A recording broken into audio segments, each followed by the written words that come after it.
Бауырсак көчмөн элге таандык меймандостуктун символу. Тамактын бул түрү Казакстан, Кыргызстан, Монголия өлкөлөрүндө, ошондой эле тажик, өзбек, татар жана башкыр элдеринин арасында өтө белгилүү. Ундан жасала турган салттуу тамак майрамдык дасторкондун көркүн ачып, кооздук тартуулайт. Биздин казак элинин жакшы көрөтүн улуттук тагамдын бир түрү. Себеби үйүнө конок келгенде де Бауырсак бүткүл казак элинин жакшы көргөн улуттук тамактарынын бир түрү. Себеби үйгө конок келгенде дасторконго бауырсак коюлат. Конокко барган үйдө сөзсүз түрдө бауырсак болот. Бул тамактын аталышы да өзгөчө. Ал бауырмасуу, баарыласууга деген сөздөн келип чыгат. Бауыр сөзү бир тууган, биримдик, туугандык дегенди билдирет. Эң сонун аталыш берилген. Балдарыбыз, неберелерибиз да баарыбыз бауырсакты жакшы көрөбүз.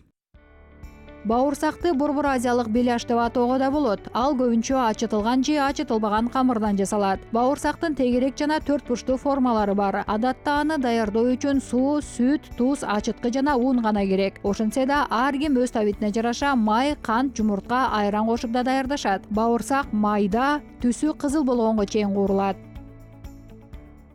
бауырсакты да мисалы Бауырсакты ар ким ар кандай даярдайт. Ар бир кожойкенин өзүнө тиешелүү рецеби бар. Мен кайненемден үйрөнгөн ыкма менен даярдайм. Камырга койдун майын кошом. Мындай камыр жакшы көтөрүлөт жана бауырсактардын даамы да өзгөчө болот. Менин дагы бир сырым бар. Даяр камырды муздаткычта тоңдурам. Мисалы, капысынан коноктор келип калса, менин камырым даяр. Бир нече мүнөттүн ичинде ысык бауырсактар дасторкондо даяр болот.